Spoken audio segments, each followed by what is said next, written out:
দুবাইয়ের সাবেক পুলিশ প্রধান বেনজির আহমেদ শর্ত সাপেক্ষে জামিন পেয়েছেন। এমন দুবাইয়ের কারাগার থেকে শর্ত সাপেক্ষে জামিনে মুক্তি পেয়েছেন বাংলাদেশ পুলিশের সাবেক মহাপরিদর্শক বেনজির আহমেদ। বেনজির সাহেব একটা বেল পেয়েছেন আরব আমিরাতে। তো সেখানে ওই দেশের জুরিসডিকশনে যদি তার বিরুদ্ধে কোনো মামলা থাকে সেখানে ওনার বিরুদ্ধে প্রসিডিং হতে পারে, বেল হতে পারে। এটা বাংলাদেশ সরকারের কোনো কনসার্ন না। কি অবাক কাণ্ড দেখেন, দুবাইয়ে জামিনে মুক্তি পেয়েছেন সাবেক আইজিপি বেনজির আহমেদ। এমনটা তো কথা ছিল না। কি কথা ছিল? কথা ছিল যে বেনজিরকে পিঠ মোড়া করে বেঁধে বাংলাদেশে পাঠানো। আমরা পুলিশের আইজিপি বেনজির আহমেদ দুবাইয়ে তাকে গ্রেফতার করা হয়েছিল, যেইটা সংসদে আমাদের স্বরাষ্ট্রমন্ত্রী সালাউদ্দিন আহমেদ তিনি বলেছিলেন গতকালকে তাকে মুক্তি দেওয়া হয়েছে এবং সেই মুক্তি নিয়েই বাংলাদেশে এখন রাজনৈতিক মহলে চাঞ্চল্যকর তথ্য উঠে আসছে যে সাবেক পুলিশের আইজিপি বেনজির আহমেদকে গ্রেফতার করা হলো এবং হয়তোবা ভেবেছিল সকলেই যে তাকে বাংলাদেশে নিয়ে আসা হবে, তা না করে তাকে মুক্তি দেওয়া হলো। এইটা কি হলো? প্রিয় দর্শক শ্রোতা, এর পেছনে নতুন কোনো রহস্য লুকিয়ে আছে কিনা এবং বেনজির আহমেদের কোন অদৃশ্য ক্ষমতা, কোন অদৃশ্য শক্তি তাকে মুক্তি করালো, সে বিষয় নিয়ে আজকের এই ভিডিওটি হতে চলেছে। তাই আশা করবো যারা যেখান থেকে ভিডিওতে ক্লিক করেছেন অবশ্যই সম্পূর্ণ ভিডিওটি দেখবেন। এটা কি বেনজির আহমেদের নিজের অদৃশ্য কোনো শক্তি নাকি বর্তমান বিএনপি সরকারের দুর্বলতা? দেখে আসি ভিডিওতে। দুবাইয়ের সাবেক পুলিশ প্রধান বেনজির আহমেদ শর্ত সাপেক্ষে জামিন পেয়েছেন, এমনটা শোনার পর সার্টিফাইড কপি সংগ্রহের চেষ্টা চলছে বলে জানিয়েছেন স্বরাষ্ট্রমন্ত্রী সালাউদ্দিন আহমেদ। পাশাপাশি জামিন বাতিলের চেষ্টার জন্য নিয়োগকৃত ল ফার্মকে নির্দেশনাও দেওয়া হয়েছে। এদিকে বেনজির আহমেদকে দেশে ফিরিয়ে আনার জন্য কাজ চলছে বলে জানিয়েছেন প্রধানমন্ত্রীর পররাষ্ট্র বিষয়ক উপদেষ্টা হুমায়ুন কবির। সিলন টি রপ্তানিতে শীর্ষে। পুলিশের সাবেক মহাপরিদর্শক বেনজির আহমেদের গুম, খুন, মানবতাবিরোধী অপরাধসহ দুদকের বেশ কয়েকটি মামলা রয়েছে। এর মধ্যে খবর আসে দুবাই পুলিশ তাকে আটক করেছে, সেখানে বিচারিক কার্যক্রম চলছিল। পাশাপাশি তাকে দেশে ফিরিয়ে বিচারের মুখোমুখি করার উদ্যোগও নেওয়া হবে বলে জানিয়েছিলেন সরকারের কয়েকজন মন্ত্রী। কিন্তু রোববার খবর আসে দুবাইয়ে জামিন পেয়েছেন বেনজির। রাজশাহীতে এক অনুষ্ঠানে স্বরাষ্ট্রমন্ত্রী সালাউদ্দিন আহমেদের কাছে বিষয়টি নিয়ে জানতে চান সাংবাদিকরা। স্বরাষ্ট্রমন্ত্রী জানান, সাবেক পুলিশ প্রধান বেনজির আহমেদ শর্ত সাপেক্ষে জামিন পেয়েছেন।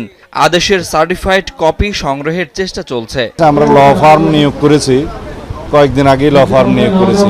এই বিষয়টা শুধুমাত্র তাকে ইনস্ট্রাকশন দেওয়া হয়েছে যেন বেইল ক্যান্সেলেশনের জন্য সে পার্সু করবে। তারা আইনানুগভাবে গিয়েছে, আমরা ল ফার্ম নিয়োগ করেছি, আমাদের চেষ্টা আমরা করছি। আমরা আশা করছি এগুলো আমরা বেইল ক্যান্সেল করতে পারবো এবং দ্রুততম সময়ে তাকে ফেরত নিতে পারবো। এদিকে বিকেলে পররাষ্ট্র মন্ত্রণালয়ে সাংবাদিকদের সঙ্গে আলাপকালে পররাষ্ট্র উপদেষ্টা জানান, বেনজির আহমেদকে ফিরিয়ে আনতে আলোচনা চলছে। ফিরিয়ে আনার ব্যাপারে তো আমরা প্রক্রিয়া ইনিশিয়েট করতেছি। Home ministry has initiated the necessary processes. তো আলাপ আলোচনা। কি অবাক কাণ্ড দেখেন, দুবাইয়ে জামিনে মুক্তি পেয়েছেন সাবেক আইজিপি বেনজির আহমেদ। এমনটা তো কথা ছিল না। কি কথা ছিল? কথা ছিল যে বেনজিরকে পিঠ মোড়া করে বেঁধে বাংলাদেশে পাঠানো। আমরা তো সেটাই প্রত্যাশা করছিলাম, কারণ সে তো ক্রিমিনাল। এই ব্যাপারে কারো কোনো সন্দেহ আছে?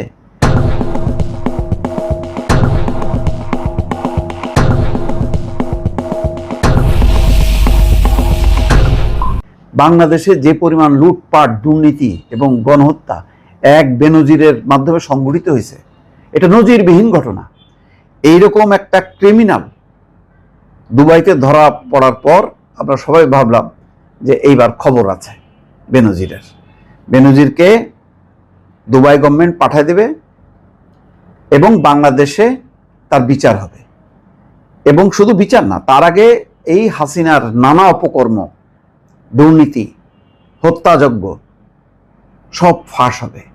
কারণ তার হাতে শত শত বিএনপি এবং জামাতের নেতাকর্মী জখম হয়েছে, হত্যা হয়েছে, গুম হয়েছে।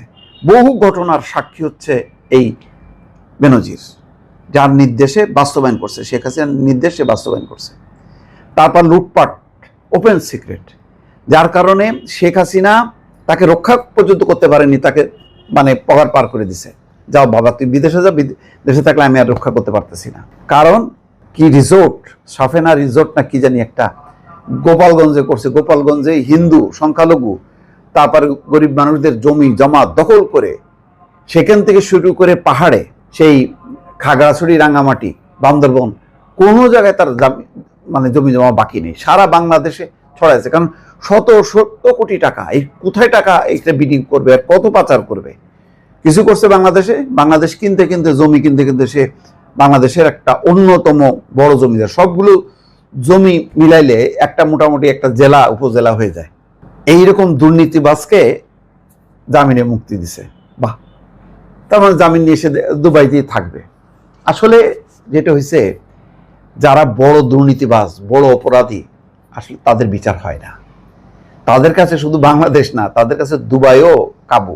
কারণ দুবাইয়ে এইরকম বেনজিরের মতন বহু রাঘববোয়াল অপরাধীরা কাড়ি কাড়ি টাকা নিয়ে সেখানে তারা বিনিয়োগ করতেছে, সেখানে নিরাপদে থাকতেছে, এবং দুবাইয়ের সরকার এই বিদেশিদের এদের টাকায় তারা আরো সমৃদ্ধ হচ্ছে। এটাই হচ্ছে পরিণতি, যার কারণে আজকে সম্ভবত এই সে জামিনে মুক্তি পাইল, তাকে যেখানে প্লেনে পাঠায় দেয় আমার নিরীহ বাংলাদেশিদেরকে, দেখেন 19-20 হইলে পিঠ মোড়া দেবে যে পাঠায় দিচ্ছে, আর বেনজির জামিনে মুক্তি পাইছে। কি একটা মানে সে একটা সম্মানিত মানুষ, জামিনে তিনি মুক্তি পেয়েছেন। বেনজির সাহেব একটা বেল পেয়েছেন আরব আমিরাতে। তো সেখানে ওই দেশের জুরিসডিকশনে যদি তার বিরুদ্ধে কোনো মামলা থাকে, সেখানে ওনার বিরুদ্ধে প্রসিডিং হতে পারে, বেল হতে পারে।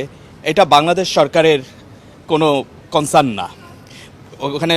ওখানে যে মামলাটা হয়েছে ওনার বিরুদ্ধে, ওখানকার সরকার কেন করেছে বা কোনো ইন্ডিভিজুয়াল করেছে কিনা, এটা related to that jurisdiction, not to related to Bangladesh jurisdiction.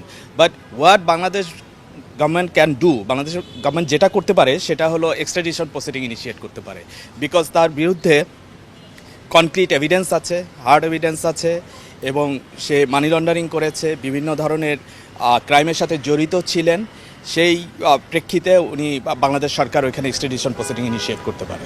Actually যে একটা জুরিসডিকশনের মধ্যে যখন একটা লোক ঢুকে যায়, তখন ওই জুরিসডিকশন চায় যে তার দেশে যদি কোনো ক্রাইম হয়ে থাকে, is also answering to my question, তখন যেটা করে যে ওই জুরিসডিকশনে যে মামলাগুলো আছে সেগুলো আগে ডিসপোজ অফ করতে চায়। যদি সে ওখানে যদি সাজাপ্রাপ্ত হন, ওখানে উনি সাজা খাটবেন, তারপর বাংলাদেশে পাঠাবেন। Whatever be the circumstances, Bangladesh government has to persist their procedure. এখানে এক্সট্রাডিশনের জন্য তাকে চেষ্টা করতে হবে বাংলাদেশ সরকারকে। এবং আরেকটা জিনিস স্মরণ রাখতে হবে এবং চেষ্টা করতে হবে, যাতে উনি ওইখানকার প্রসিডিংয়ে ইনিশিয়েট হলেও উনি যেন ওই জুরিসডিকশন থেকে অন্য কোনো জুরিসডিকশনে না চলে যেতে পারে। বিকজ একবার যদি উনি ওই জুরিসডিকশন থেকে আরেকটা জুরিসডিকশনে চলে যায়, তখন লিগাল কমপ্লিকেশনস দেখা দিবে। তখন আবার সেই জুরিসডিকশনে বাংলাদেশ সরকারকে প্রসিডিং ইনিশিয়েট করতে হবে। So Bangladesh government can approach to that court so that he cannot leave the jurisdiction of that country, যদি ওইখানে কোনো ক্রিমিনাল প্রসিডিং তার বিরুদ্ধে থাকে। কিন্তু যদি কোনো ক্রিমিনাল প্রসিডিং না থাকে, সেই ক্ষেত্রে Bangladesh government can bring him back through extradition proceeding. AKS অর্জন করলো গিনেস ওয়ার্ল্ড রেকর্ডস। AKS উনি হয়তো ওইখানে কিভাবে ধরা পড়েছেন সেটা তো আমরা জানি না, ওইখানকার কোনো ল ভায়োলেশনে হয়তো ধরা পড়েছেন। তো সেটা তো ওই দেশের আইন অনুসারে উনি জামিন পেতে পারেন, সেটা ওই জায়গার আইনের বিষয়।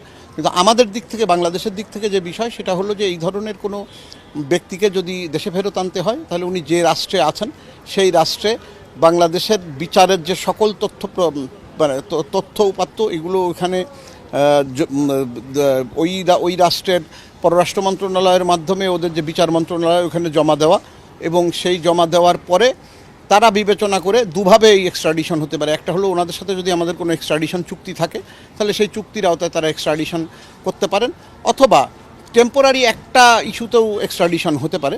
সেক্ষেত্রে দুই রাষ্ট্রের ফরেন মিনিস্ট্রির মধ্যে যদি কোনো টেম্পোরারি চুক্তি অথবা কোনো MOU বা এরকম কিছু যদি স্বাক্ষর হয়, তাহলে আলটিমেটলি তারা হয়তো কোনো পার্টিকুলার আসামিকেও হ্যান্ডওভার করতে পারে। এর আগে আপনার দুবাই থেকে বাংলাদেশে আসামি হ্যান্ডওভার করার নজির আছে, এবং ইন্ডিয়া বা এই ধরনের বেশ কিছু রাষ্ট্রের সাথে বাংলাদেশের আপনার এক্সট্রাডিশন চুক্তিও আছে।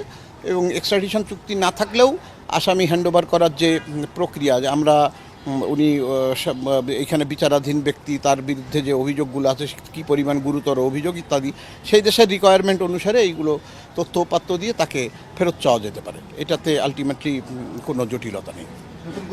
নতুন মণ্ডলী, যেভাবে স্বরাষ্ট্রমন্ত্রী সালাউদ্দিন তিনি সংসদে দাঁড়িয়ে খুব বড় গলায় বলেছিলেন যে দুবাইয়ে গ্রেফতার করানো হয়েছে এবং এখন তাকে বাংলাদেশে নিয়ে আসা হবে, যে কোনো উপায় তাকে নিয়ে এসে তাকে শাস্তির আওতায় নিয়ে আসা হবে, মানে তারা অনেক কথাবার্তা বলেছিল, অনেক হ্যাডাম তারা দেখাতে চেয়েছিল, কিন্তু শেষ পর্যন্ত বেনজির আহমেদ কিন্তু বেল পেয়েছেন, তিনি মুক্তি পেয়েছেন।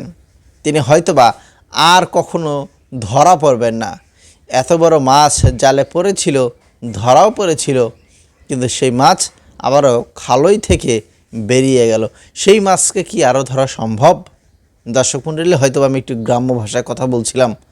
হ্যাঁ, তো আপনারা এই বিষয়ে লিখবেন আপনাদের মন্তব্যগুলি, যে বেনজির আহমেদকে কি আবার গ্রেফতার করা সম্ভব? তাকে এত তাড়াতাড়ি কিভাবে তিনি মুক্তি পেল? এইখানে বিএনপির কোনো গাফলতি আছে কিনা সেই সম্পর্কে লিখবেন।